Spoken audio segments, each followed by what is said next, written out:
What is going on, everybody? Data back here for another reaction video for you guys, man. Appreciate you guys stopping by the channel once again. If you guys have not, make sure you guys smash the like button, smash the subscribe button with the notification bell turned on. Much appreciated, man. I am on the road to 1,200 subscribers. I really appreciate you guys.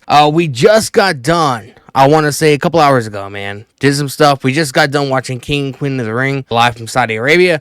So if you joined the stream, I appreciate it. I will be live again tomorrow night for AEW Double or Nothing. So make sure you guys subscribe with the notification bell turned on so you guys know when that stream begins. But today I want to check out this another video by Tap Out Corner, serious WWE moments. And I have a feeling I know a little bit about what's gonna be in this video. Roman Reigns' leukemia coming back, Jerry Lawler's heart attack that he had back in like 2012, 2013, live on Monday Night Raw, and maybe even some other things like, you know, Owen Hart's tragedy. Even though that's something that we didn't necessarily see, it was still a real life event that happened in the confines of WWE. So we're going to be checking this out. Like I previously said, if you guys like videos like this, make sure you guys tap the like button, smash the like button, whatever you guys prefer. Smash the subscribe button with the notification bell turned on, man. And let's check this out. I'm kind of curious what this is, what's going to be in this video, man. So let's get into it. In October 2018, Monday Night Raw kicked off like normal with the Universal Champion Roman Reigns. Then the big dog hit us with Roman Reigns, man. My real name is Joe, and I've been living with leukemia for 11 years, and unfortunately, it's back. Bro, I lost track how many times I've actually watched this. Focus on my family promo. and my health, and I'm gonna have to relinquish the Universal Championship.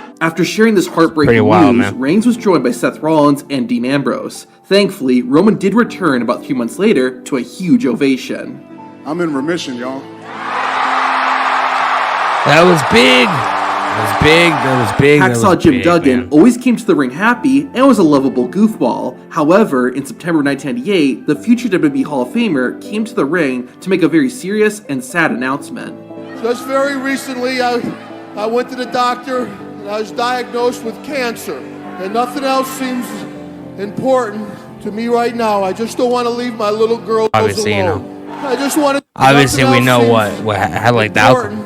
To me right now, I just don't want to leave my little girls alone. I just want to tell you folks, when you go to bed tonight, hold your children a little closer because God, they're important. Thankfully, the surgery was successful, and after several months, Jim Duggan was able to return to the ring. Unfortunately, not all serious moments have a happy ending. There's only been one time that a WWE wrestler has died during a live broadcast. The victim was Owen Hart, who was playing a superhero character named the Blue Blazer. It was meant to be lowered from the arena ceiling into the ring. However, the harness holding Hart snapped, and he fell to his death. WWE was live on the air when this happened, and one of the commentators, Jim Ross, had the unfortunate task of telling the viewers what had happened. This is not a part of the entertainment here tonight. This is as real as I believe the anniversary of his death was May 23rd, so like 2 days ago. Neither. No, it doesn't look good at all. Later in the broadcast, Jim Ross would give a very sad update. I have the unfortunate responsibility to let everyone know that Owen Hart has died. Owen Hart has tragically died from that accident here tonight.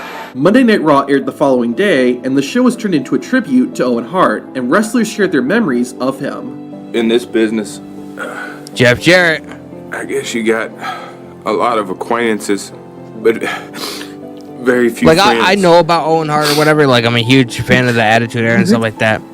And I started watching in '97. Mark Henry even but I wrote a poem for Owen Hart, and to really like understand the impact that Owen Hart had. The pain you feel as your eyes swell and tears fill up in the wells. The burn starts to choke you up, words come out slow and shaking. You close your eyes and wonder why that there's a burning when you cry. When Owen left, it felt like hands around my throat. I couldn't talk, I couldn't see. The burn overwhelmed me. My heart is heavy. This is why. You get the burn when you cry.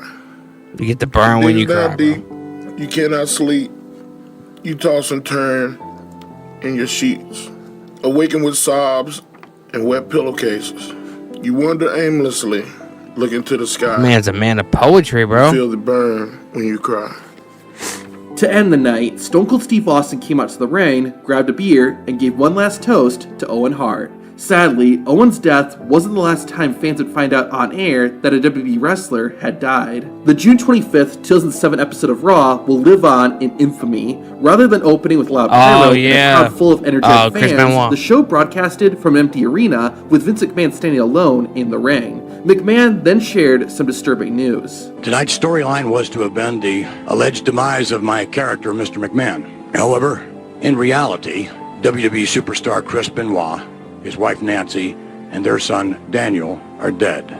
Their bodies were discovered this afternoon in their new suburban Atlanta home. Like with Owen Hart, Monday Night Raw was turned into a tribute show to Chris Benoit. Unfortunately, this would become one of the most infamous shows WWE ever hosted. Wrestlers would share their thoughts and memories of Benoit, including Edge. I have 3 people in this industry that I feel I can go to, talk to, and 2 of them are gone now. Like I said, though, this show quickly ended up becoming one of WWE's most infamous. Not long after paying tribute to Chris Benoit, it was discovered that Benoit was the one who had murdered his wife and son and then took his own life. This broadcast of Monday Night Raw was quickly erased, and WWE rarely acknowledges Chris Benoit's existence over 15 years later. One of the most real moments in WWE was the infamous Montreal Screwjob. It all took place on November 9th, 1997, at the Survivor Series pay-per-view event. This wasn't necessarily like a very tragic moment, though. The Montreal Screwjob. In Brett's final match besides before when going to WWE's Bret rival, Hart punched WCW. Vince Depending McMahon on in who the you face, listen after to, the show. Bret didn't want to lose because it was in his home country, or he didn't want to lose because Shawn Michaels said he would be willing to lose to Bret. In any case, Bret Hart was told he would not be losing the WWE Championship, but Vince McMahon, Shawn Michaels, and others secretly devised another plan. During the match, HBK put the Hitman in a sharpshooter, only for the referee to call for the bell, even though Bret Hart hadn't submitted. Bret had been warned that something might happen, and as soon as the referee calls for the bell, you can see Bret realize that his worst fears had become a reality. I reached around to grab Shawn's leg, and I could hear someone say, "Ring the bell." That's when I knew it was Vince McMahon. I finally realized that they screwed me. They really screwed me, the lousy bastards. Bret Hart was mad at WWE and Vince McMahon for double-crossing him, and rightfully Bret so. Hart After an incident like this, he has the infamy of his hatred towards WWE and Vince McMahon is fucking very well documented. Years after the Montreal Screwjob, Bret Hart returned to WWE and was inducted into the Hall of Fame. Even more surprising was that Bret Hart actually thanked Vince McMahon during his speech. And I want to first of all thank the McMahons, especially Vince, for giving me the chance to work on his canvas.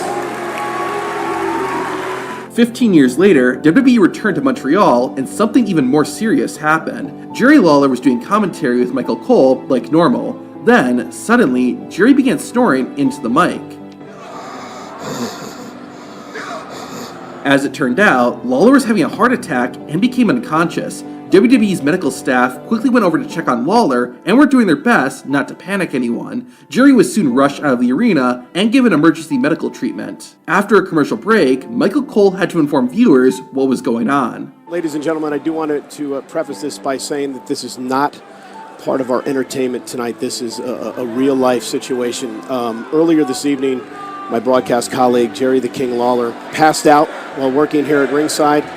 He collapsed on the ground. He was stretchered to the back where he received CPR. This is an extremely serious situation, and Jerry, my friend, my prayers are with you. By God's grace, Jerry Lawler was okay and is still active in wrestling today. One of the most heartbreaking moments in wrestling history was the passing of Eddie Guerrero. One day after his death, WWE held a special tribute show. Eddie Guerrero was my uncle, technically, but we were brothers. We were 3 years apart.